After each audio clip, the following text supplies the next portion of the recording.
try to read through We might just not be able to make a motion on your stuff, Brad.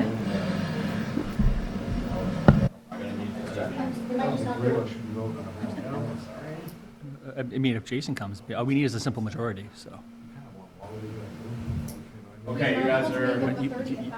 You want We to, need to have this, do you want to subject? The master Going plan, to that? simple majority, so 3 out of 5. no, when do we need to like, I mean, this could theoretically be pushed on for years, but. You guys are on. We're recording. You're not ready yet. Well, Okay. No. we are. You're good.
okay.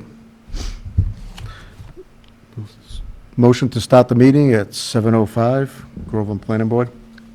Second? Open the meeting. Yeah.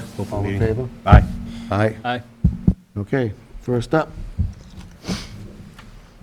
Comprehensive Master Plan. Here, presentation and vote of the Comprehensive Master Plan for the town that has been created in accordance with MGL Section 81D. The draft plan and the accompanying survey is available at the town website at, would you take care to do this one?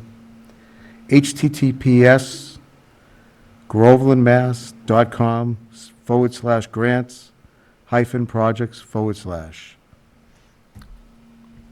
So we have tonight, Emily Ennis of Ennis Associates, and I'm joined by my colleague Michael Wang of Foreman Place, who's on Zoom. And with your permission, I'd be happy to share the presentation that we have. okay, go for it. Great, let's see if this does what it's supposed to do. All right, I'm just going to change the view. There we go. So we are thrilled to be with you tonight. This is the culmination of a long planning process, but I think one where we've tried to incorporate the views from a variety of voices. Again, my name is Emily Ennis from Ennis Associates, and with Michael Wang and his colleague at Foreman Place, we were the consultant team that assisted the town, including a steering committee, with the preparation of this comprehensive plan. This also included several public meetings, several online questionnaires, one of which is online, which is live now, and 2 attendances at Groveland Day to talk to people about the plan. So I'm going to turn this over to Michael to talk a little bit about the vision and goals of the plan, and then I'm going to come back and talk to you about implementation and next steps. So, Michael, if you can hear us, you are on. I can hear you. Can you hear me okay? Yes, we can. Thank you. Okay, great, great. Well, thank you for the invitation. Pleasure to see everyone. It's been a real pleasure working in this community for the last couple of years. Again, I'm Michael Wang with Foreman Place. It's a small architecture and planning firm based in Newton. I think what I'll do is I'll start with just a quick overview of how the visioning process worked, and then we can talk about the vision and the goals as they evolve. As you all know, there was a draft master plan back in 2001. We put forward a vision statement. And when we did our first survey, as part of our process, we had a greater than 70% favorable response as to the fact that vision still reflected, the vision of school today. So that was a good starting point, and then we enveloped that with our research and review of other plans that are more recent, such as the Open Space and Recreation Plan, Complete Streets, the Housing Production Plan, Elm Square Study, etc. And so with those refinements, we then went through a process that Emily briefly described that included numerous staff and steering committee meetings. We had a three-part public workshop back in May of 2022, as well as presence at the last couple of Groveland days and a series of surveys. So essentially what you see here in front of you is a revised vision that talks about the identity of Groveland as a pleasant place to live. It again focuses on the importance of open space and recreation, and we really emphasize the idea of connectivity, and therefore you'll see in the plan we've emphasized a lot about the community trail, complete streets, connection to the river, and those aspects of your community that really can speak to connectivity. Of course, there's also always been a tremendous focus on preservation of resources, both natural, such as the aquifer, and historic, but also feeling the importance of finding a balance with community needs, such as housing, recreation, and commercial. So that's what is reflected there. Emily, do you want to go to the next one? Okay. And as you all know, comprehensive planning, jumping around on me, but. Yeah, I think there's All right, a bit of a there we go. delay on your. Sorry. The comprehensive plan is essentially a long-range planning document that expresses the community's overarching vision and goals, as well as strategies to help prioritize and implement them. Typically the plans consist of a series of elements ranging from land use to housing to economic development, natural and cultural resources, open space and recreation, etc. And what we did was we took sort of a unique approach and looked at those elements through a lens of what we call three focus areas. And you can see those on the map here. The first focus area being the Elm Square and Pines area. And each of these areas allowed us to sort of touch on those elements and understand their importance in the broader community. In Elm Square and the Pines, we were looking at issues of placemaking and town identity, including economic development, cultural and historic resources, and again, the idea of connectivity, trails connected to the river, this being an important gateway into your town. So that was sort of the focus on Area 1. In Area 2, which is in South Groveland, which basically encompasses everything from 157th Street to the Valley Screw site, the Washington border, and out to BC. There, the issues that were most prominent were related to balancing preservation and development. And so we looked at open space, aquifer, historic resources, and tried to imagine goals for connectivity again, using trails and complete streets, etc. The third focus area, out on Route 97, essentially from the Georgetown line to the Bagnell School. There we were looking again at ideas of gateway and community identity. There seemed to be some marvelous opportunities for expanding trail access by creating some new nodes there. And again, it seemed like an opportunity along the corridor here to explore housing, commercial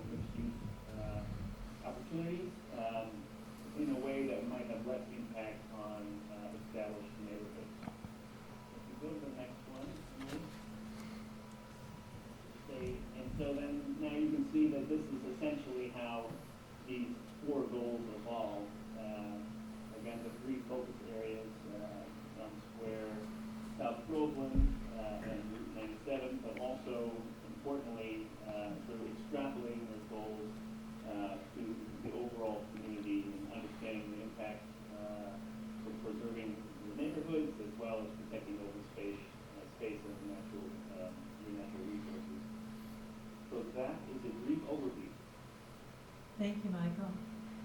And I'll take it over on looking at how this then works into the next steps for the town. So the plan is set up, as Michael said, on these geographic areas, the three focus areas, and then the fourth focus area is really the rest of the town. And as Michael noted, preserving that in its current neighborhood fashion, while creating some change around the other three areas to enhance what's there now, or to go in a slightly different direction based on what we heard from the community. The page that you're looking at now is an example of the implementation plan. So you can see at the top, there's a bar of icons, and those are these, what we call the Section 81D elements. Those are the planning topics, so the planning themes that the state asks us to look at. And then you'll see in the implementation plan itself, there's the goal in orange, so the four goals that Michael just read off, and then each one has a series of actions to it. Those are those numbered ones. So in this case, we're showing 1.1 through 1.7. We have a list of those organizations or boards and committees or departments that are part of the implementation of these actions, with the lead partner being at the very top of each one. I'm afraid you'll see the planning board listed on quite a few of them. We then have a timeline that's either short, medium, or long, a priority that we heard from the community or through the steering group, or sort of because it was a natural priority given the steps, and then those elements. So we can see all the way through that we've been keeping an eye on the legislative requirements. So this implementation plan is really meant to be a living document for you all. Its ability to go through and look at an annual basis of what have we achieved, what's next, what's important. It breaks it down into a series of actions that really go back up to how do you get to the goal that was identified by completing these actions. So in terms of next steps, there's a couple here. We have already presented to the Board of Selectmen in a joint meeting with yourselves. Your next step as the planning board is to consider whether or not you want to adopt this plan on behalf of the community. You have that right as the planning board, right and responsibility as the planning board. And then both you and the Board of Selectmen are primarily responsible in many cases for implementation. The Board of Selectmen would use the plan recommendations to guide their own policies and town investment. I should say that comprehensive plans like this are excellent documents for supporting grant applications, which is really important. For many of the actions in here. And then the Board of Selectmen will also use this plan to work with town staff and other boards to implement actions. Some of the actions in here include zoning actions, which obviously comes under your area of expertise and responsibility. So you would work with the Board of Selectmen and town meeting to adopt zoning that is consistent with the recommendations of the plan. There may also be other actions in here that require further planning studies. An example of one that's been ongoing is obviously 150 Center, or Strawberry Fields as it's known, has actually been the subject of a subsequent planning process, which is also coming to a close. There are other areas of town where such a planning process might make sense, and those are identified. And finally, the draft plan is online. We're going to keep the draft online. Obviously, it's there until you approve a final document, and if you've done that, we'll make any final typo corrections to the plan. No document is ever hurt by a final review for typos, and submit it to you. The other thing at the same time we'll submit is we have had an online comment form set up for a while. We've extended that on the assumption that people might be watching today's meeting. So we're planning on closing that on October 21st, and we'll give you a full appendix of any of the comments that we've received from that period. But people can go to the draft plan. You can see the address where it's online, and they'll have access to the comment survey. And with that, that is the end of our presentation. We'd be delighted to answer questions as we can, or just stop and listen to your discussion. And on behalf of both Michael and myself, we have really enjoyed, I think Michael mentioned at the beginning, but I just want to reiterate, we've really enjoyed working with this community. It's been a pleasure and a privilege. So thank you very much for that opportunity. Thank you for your work. So, as a board, what do we want to take a look at, like, step by step? This is my first master plan through the town, so, Well, I think it's all of our first master plan, right? so instead of just adopting the plan, do we want to go step by step? Have you guys had a time to read all the documents? I read some, I didn't read all of it, to be quite honest. I've tried to read a lot of it for There's a multiple lot- there's a times. lot. There's a lot, yeah. There's a lot. Yeah, I think I got through most of it, but, And you've been part of the committee. yeah, I've been part of the committee. and all the Jason, you've been part of the discussions committee as well, right? I'm an alternate. No, the steering committee. committee, yes. Steering committee, yep. And then, How about you, have you been? I have not, no, I'm not on the steering committee, no. What are your, how's the outcome of the steering committee? Has ever, Oh, I think and it's it's been being presented phenomenal. today, so I would assume it's kind of, Yeah, I up mean, to snuff. the first draft that they put together of the master plan that they sent out to everybody, that was the email that we got with all the pages. I mean, a lot of the departments and stuff have already commented on it and have had it, and I think that it's really phenomenal work. I think they've taken a lot of the comments into consideration and directed the master plan in that direction, which is going to be spectacular for the town. And they made the proper recommendations to help guide the town into the future. So I think it's an incredible piece of work. My question is, do we want to take, like, you were talking, I remember you were talking, and steer the ship on, like, 40Bs, like the structures, and how far do we get into this as a board? You know, zoning aspect of it, the setback acts, you know. Well, again, I mean, I don't know that the master plan has that level of detail in it as far as. Those are all recommendations, though. Redoing but, right, but then we vote on each thing individually as it comes up. I think this is just a Right. plan to be able to put forward, to get grants, to Right. just give us an idea of what the future would look like. And it's kind of summarizes it almost Right. in that, in a much larger scale. And then we would have to, as the Board of Selectmen, come up with ideas or, you know, views of how the town should progress. We would then have to adjust from there. I think this isn't stating this is what the town is going to Correct. look like. We have Right. to look at it afterwards, but yeah, this is just a vision for, Right. this is what could happen if we go this way, right? I think its Yeah. main focus is that it's very helpful when we go to look for grants from state, federal for funding to do some of these projects, that you need to have one of these complete to go forward with it, or else you really don't, you're not in the driver's seat there, so. Well, it's, also something to keep us on focus as we're trying to think of what do we want to do next, right? What are the next steps we want to do, right? Okay, let's revert back to the plan. What's the next things here? Now, okay, we said we wanted to go and do something towards this. Let's do that. What are the steps? Who needs to be involved? That kind of things, right? And we have something documented that says, hey, here's kind of the guidance we're working with as a And it's what the town, right? public asked for. Right. Because we're taking into the consideration of what the public has commented back with Groveland Day, stuff like that. So I'm good. I am I'm too, but I glad that still it- have some questions, though, like, Yeah. if we adopt the plan, is this like a 10-year, is this like a 10-year process? That's a great question. Generally, comprehensive plans like this are viewed on as a sort of a rolling 10-year basis. Some communities will do an annual review of progress to say how far have we come.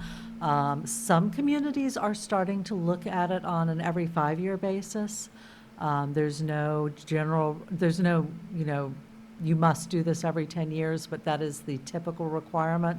I think recently some communities are finding that the world is moving a little faster than 10 years, and they like to do a sort of a 5-year update.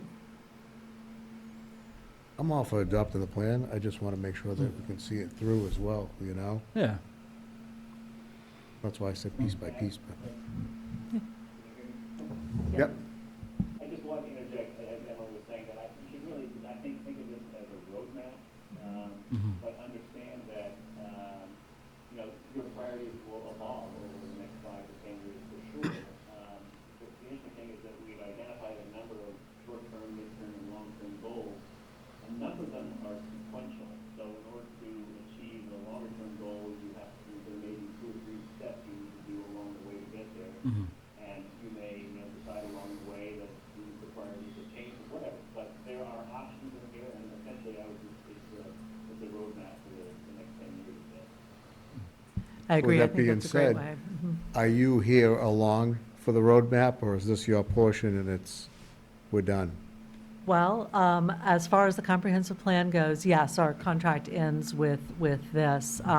There are certainly components that a planner like myself or a planner slash architect like Michael could certainly help with at a later date, but that would be under a different contract. For example, I'm on the 150 Center team. I've been working on that. There are other things that either we or other consultants who are out there can help with for some of the more specific components of this.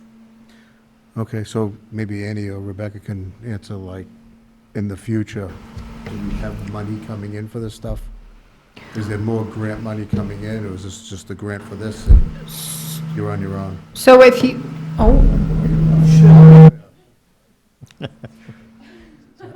So that's where the feedback's coming from. So that's where the feedback's coming from. is that better? Is that good now? Okay.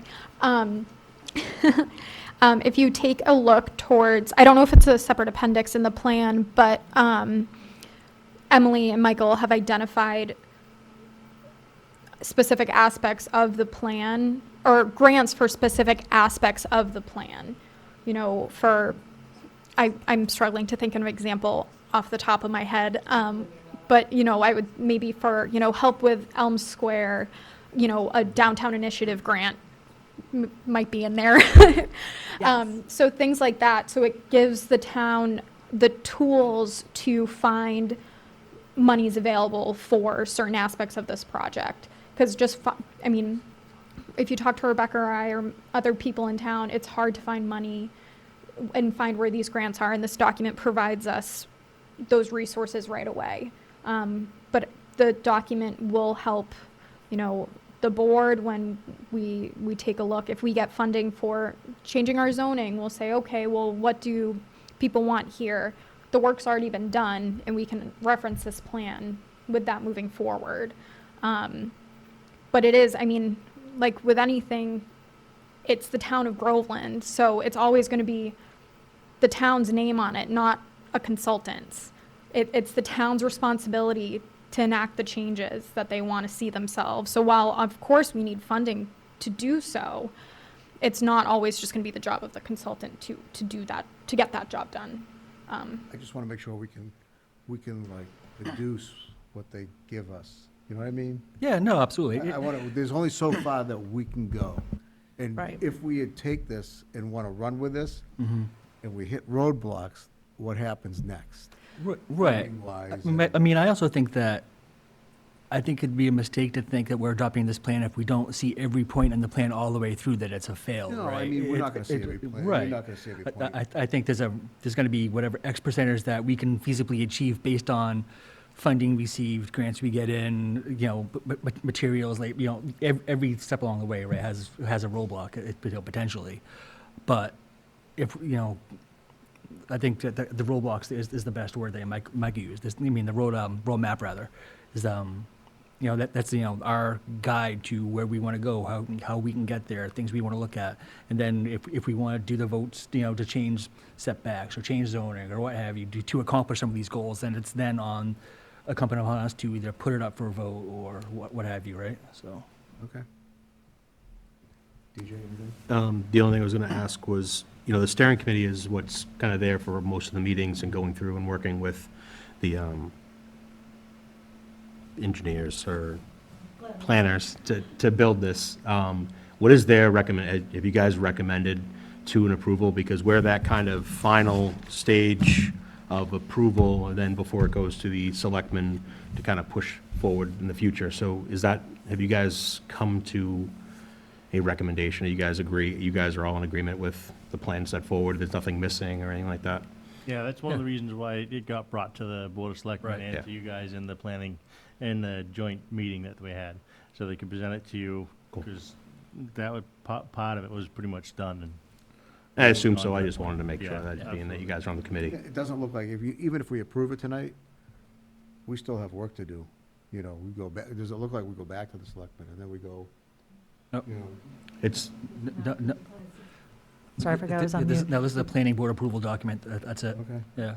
So if we vote to approve it, then it's approved. and then they start making their choices as what to implement, when to implement. Right, and exactly. Then zoning would come back through us and all that stuff. that's where so. the real work begins. Correct. Yeah, you're Right. basically approving or endorsing work for the next 10 years. Yep. This isn't going to check work off your list, it's going to add work to Correct. the list. But that's what a master planning document See, is. Way to sell it. Say again? Say, way to sell it. I mean, that's, it's work that the town wants to see No, to it's make it no, better. Like, this is, you hit the ground running. Well, exactly, yeah, it doesn't stop tonight, it starts tonight, to be honest. If we vote it, that this is when, like you said, the work officially begins. To supplement what Annie said, I always think of it as a guidance document, is if you don't have it, then a town can be going, one board's going in this direction, one board's going here, one board's going here. When you have a plan like this, it's like, oh, this is what we're all trying to reach, and everybody has their own little piece of it, but you're all kind of going in the right. You want to guarantee that all the boards are going to work together? Well, it allows you to talk from the same base and say, hey, we're working on, 2.3, action 2.3. You have a role in action 2.3. Let's talk about how we work through this. So it gives everybody a common base to have discussions, whether it's, the planning board, the board of selectmen, town meeting, everybody's working from the same document, and it makes some conversations easier that way, because at least you know where you're starting. And like Michael said, it's kind of a roadmap, taking into consideration what the community recommended, right? That's really what it's all about, is what the community members have reached out and said, this is what we care about, this is our what we feel is always a priority. You guys took that, put it on paper and said, here, this is what you guys can look forward to the future. So, I'm good with it. I mean, I'm good with it. Somebody want to float- fly a motion? I'll make a motion to approve the comprehensive master plan for the town of Groveland as presented. Second. All in favor? Aye. Aye. It passes. Congratulations. Thank you. Congratulations to you. Thank you. Thank you both. Thank you for all the work, Our both of pleasure. you. Thank you. And the rest of your team. I'm sure there were more. We will pass it on. Next up, I'm going to recuse myself. All right. So, Chris? Make a motion to, no, Chris can handle it, yeah? Make a motion to appoint Chris as temporary chair. Second, All those in favor? Aye. all right. I appreciate this responsibility. Next up, 833 Salem Street, construction update and request to reduce frequency of construction monitoring. We have the applicant here. Care to state your case, sir? Don't forget the mic. Oh, yeah. Brad Legals, 833 Salem Street, how you doing? So, as a construction update, all the infrastructure is in place. Stormwater management is in, the pond is in.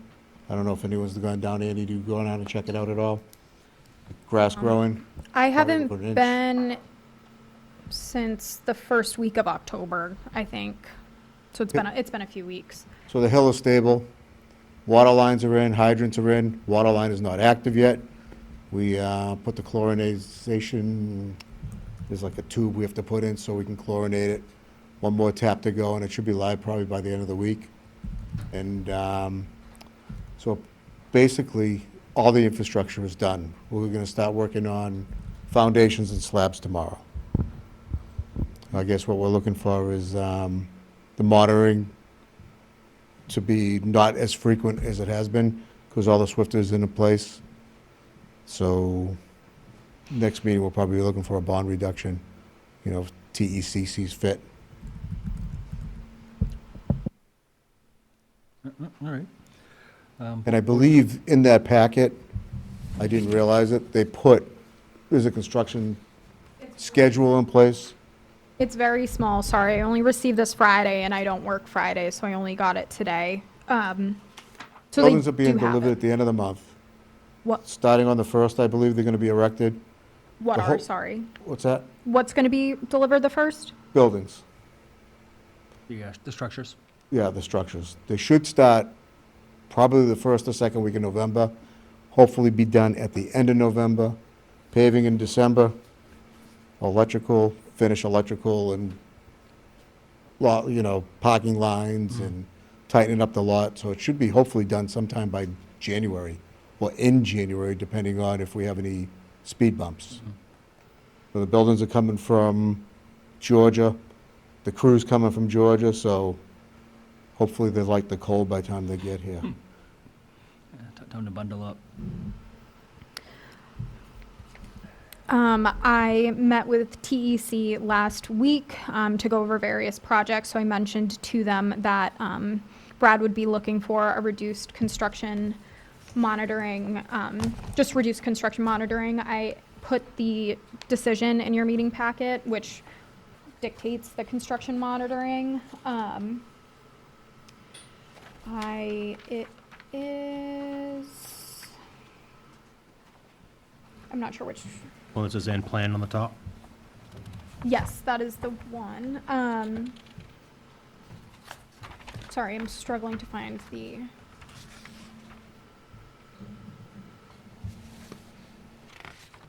Anyway. Oh, number 12, peer review engineer will perform construction monitoring. Sorry about that. So that is what dictates the construction monitoring of this. So there's two items. There's the regular construction monitoring and then the construction monitoring that is specific to SWIP, so the Stormwater Prevention Plan. So really, there's two different types of construction monitoring.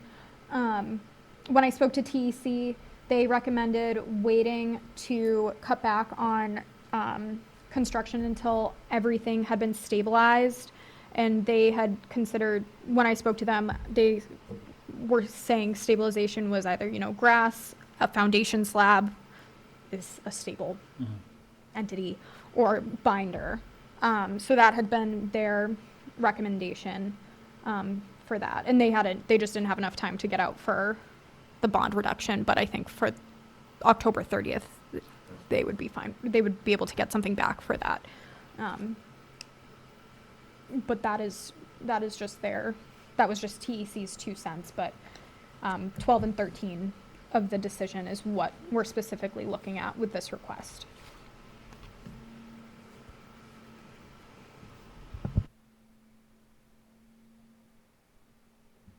All right. So have they provided any reports for any heavy rain events or anything like that? Because as I'm reading the section here. Yep, so I do receive weekly reports from TEC. And usually they try to, space their monitoring visits, that their weekly is just, if there's a significant rain event, they schedule it for the same day. There's no need to go out twice. So I think for this project, I've so far received, there have been 24 field reports so far. And how do they look? Good. There has kind of on the most recent one, I know that the construction entrance had been pretty clogged up. I don't know if the riprap just needed to be turned over or something. It was clogged up. We installed the water pipes. So we dug through the whole entrance. So if you look, there's a street crossing. The water main was on the other side of the street, so we had to do a street crossing with a detail and tap and sleeve. And so they opened the whole street up. They go down about 8 feet down, bring it in through the construction entrance, is going to be where the entrance off of Salem Street is. So what they did is they just dug that whole area out. So there was gravel down, but but it was all disturbed because of the water line. 8-inch water line went through that whole development into the existing facility out to Nelson Street. And there's another T for a connection for the upper, site down, the apartments going in the back. So if he's gonna bring in from Sewell, I don't know what the water department has him doing, I don't know what he's doing. So if he comes in for a loop, he'll come in Sewell in his development and be able to loop back into Nelson. Does that make sense? So we did have to dig up that whole gate area. But the And- sides are loomed, seeded, grassed, and probably at this time, we're not gonna put down any more gravel. Nothing's hitting the street, everything's dry right now. And if it rains, they're pretty good at cleaning up the street afterwards. Every night that we leave, the general contractor will sweep the street. We walk around, silt fence, I think was knocked down once. That was from the 7-inch of rain that we had from up top. Other than that, the site's been pretty good. And the slabs start tomorrow? You said? Prepping slabs tomorrow. Yeah, prepping. Pouring doesn't start tomorrow. Probably a week, Prepping for, yeah.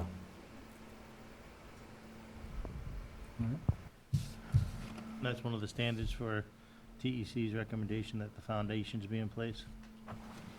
It was more so just not having any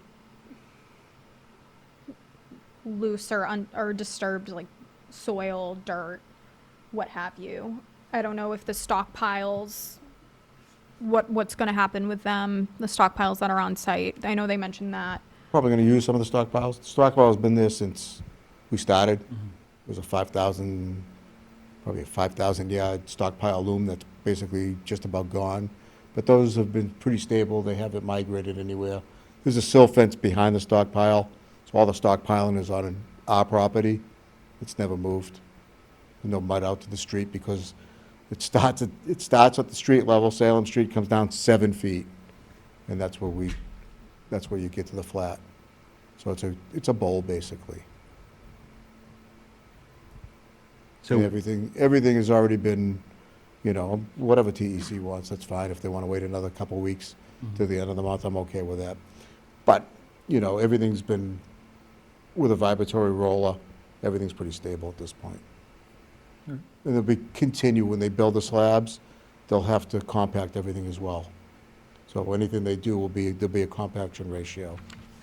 And there'll be soil testing for compaction ratio and everything else. If the board wants to see that, we'll have that on site too. so when we talk reduction in frequency, are we looking, it's weekly right now. What are you looking to reduce it to? Every other week, unless there's a half-inch of rain, they're gonna come out anyways. Is that correct? I'm sorry. Every other week, unless there's a half-inch of rain, they're gonna come out and monitor the next day. No, per the decision, it's a weekly monitoring and an additional monitoring if there's a storm event greater than half an inch. Which we Is had as it last year. stands right now. Yeah, that's what I was asking, what he would looking to reduce it to, and he said bi-weekly. So if we reduce it to bi-weekly, they still go out if there's a rain event, right? Correct. Correct, yep. And we had our rain events. We've definitely had 3-4 rain times a events. We week, have I definitely mean- had rain events, that's Yeah, for but- sure. And then let's hope you'll there are no more also rain events note- this year at least. Yeah, it's been rough. And if, you'll also note in 12, and in condition number 12, there are those 6, kind of extras. Site clearing has already been done, rough grading has been substantially completed. Final grading, no. Not been done yet. Yeah, so there's 3 more, close of construction season, stabilization of site is more fluid depending on the project, and then final landscaping. So there are those 6 as well, which I don't think you're asking to reduce those. It's more so just the regular. Just to monitor, it's the same. But you'd be okay to have that effective once the foundation's in? Sure. Yeah. I think at the very least, we should get TEC's feedback on the reduction. Yeah, we're waiting for that. So that would be on the reduction of the visits specifically. And we can do that and the reduction of the bond at the same time, the next meeting, which is October 30th, you said? Fine. It is. So the board is asking for, just so I want to make sure I'm clear. So the board is asking for when TEC issues their bond reduction, also an opinion on, a formal written opinion on the reduction of construction monitoring. Right. Okay. And then by that time, the foundation should be, Started still. right, Hopefully. started, so that will give some clarity to their Be decision. darn close to final graded. Yeah, so. You know, finished grade should be pretty well there Yeah. by the 30th. I like that idea. I think that's fair. And Okay. anytime you guys want to go down, take a look at the board, feel free to walk it. You can see the stabilization yourself. I almost drove in the other day, but then Go ahead. the day I went in there, the gate was closed. I want to take a look. But It's really amazing how far along it has come so quickly. Yep. Mm-hmm. No fooling around.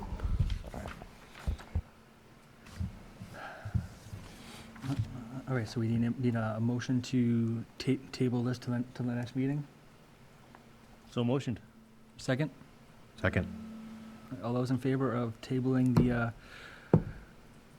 reduction for construction monitor frequency to the next meeting, which will be on the 30th. 30th? Thank you. Aye. Aye. Aye, unanimous. Thank you. Make a motion for Brad to come back and join the table. Second? All those in favor? Aye. Oh, sorry, thank you. Opposed? So moved. Welcome back, Brad. All right, just in time for the approval of the June 6, 2023 meeting minutes. We have a motion to accept the meetings, or actually, Let's, has everybody looked at the minutes? You haven't, because I realized when I was printing your meeting packets today that I forgot to include it in your digital meeting packet that I had sent you last week. I included the paper copy in this meeting packet so you would be able to review it for the next one. So you, Motion to put that through to the next meeting, thank you, sorry about So that. motioned. October 30th. So motioned. A second. Second. yep, sorry. All in favor? Aye. Aye. On the 30th. Other items not reasonably anticipated at time of posting. Annie? Yes, so at the very back of your meeting packet, you will see correspondence from a resident on Cannon Hill Ave. So I got this afternoon at around 3 o'clock, I think, so that's why you haven't seen it yet. But I just wanted to present it to the board as they requested to be on the next planning board meeting agenda.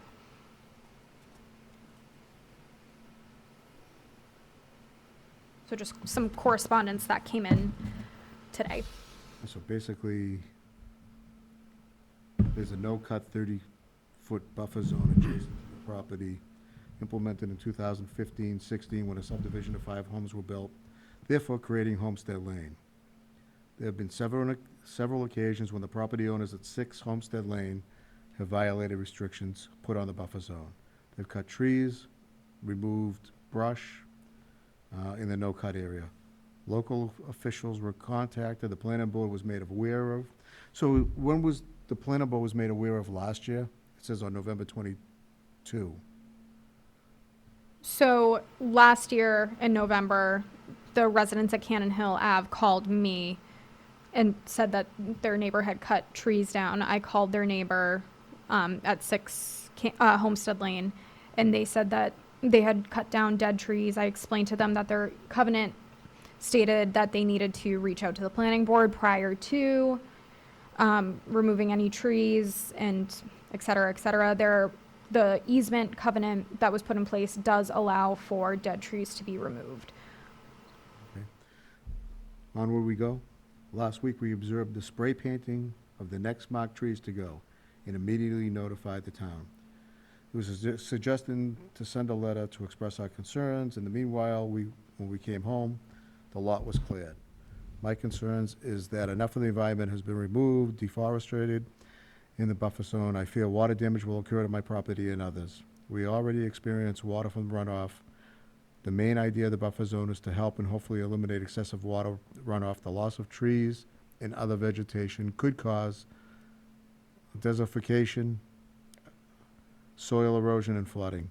Homeowners of 6 Homestead Lane have been notified again and reminded of the no-cut zone, but I am hesitant to believe the action of the town will affect their decision to basically eliminate all the trees.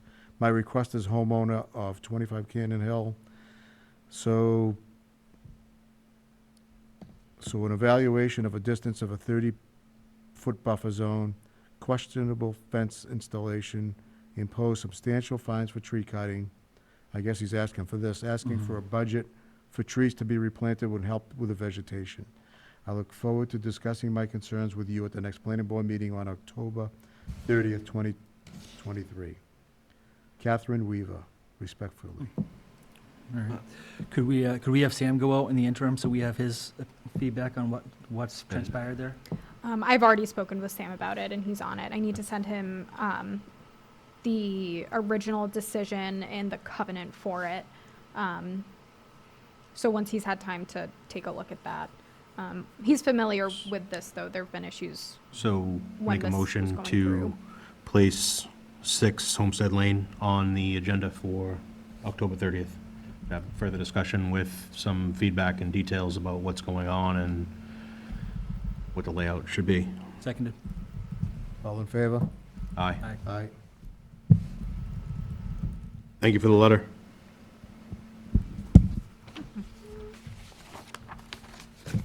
Anything else? For updates, Pumpkin Fest is Thursday. I know some of you have children. We are doing our pumpkin carving contest again. Sorry if I'm on TV, I'm gonna plug it. I don't think I've sent any annoying emails about this one. But I will, now that I've reminded myself of it. And you're doing a great job at displaying it and marketing it, so. good Thank job. you. Creating flyers is very fun for me. Anyway, at our next meeting, October 30th, we just, for the board to anticipate, we will be hearing 912 Salem Street, the project there. We've already had one round of comments back from TEC. They've already gone to the Conservation Commission, so we'll be seeing a more firmed up plan from there. Did they make it through conservation all right? It's going well. Conservation had some comments, and the applicant is taking them and working with them. At the Conservation Commission meeting last Wednesday, they were able to present a progress print with a combination of both the Conservation Commission's comments as well as TEC's peer-reviewed comments. So they're working through those. Conservation, now that their comments have been addressed, things seem to be progressing well. They did a site visit to the property. So yeah, I would never assume to know what is in the mind of any of my border commissions, but things seem to be heading in a good direction. Mike, the chair, even mentioned maybe potentially approving it at the November meeting. So yeah, things are going well there. And then other than that, things are going well. Perfect. I can't think of anything. So Thank you. What time does Pumpkin Fest start? Pumpkin Fest starts at 4:30. There's going to be pony rides, a hay maze, a kid-friendly one. It's just like one bale of hay, so no one's going to get lost. Tractor rides, live music, a Spookily the Square Pumpkin movie showing, cotton candy, 2 food trucks, pumpkin painting, the pumpkin carving contest. Oh. I highly recommend you vote for number 23. Saying. I think that's it for Pumpkin Fest. But yeah, Sounds like it's not to be missed. it is not. And Thursday's supposed to be the best day of the week, so weather-wise. Please dress in your costumes. Can't promise that. Anything else? Motion to adjourn. So a motion. Second it. All in favor? Aye. That motion passes. Good night, everybody. Good night, folks. Thank you.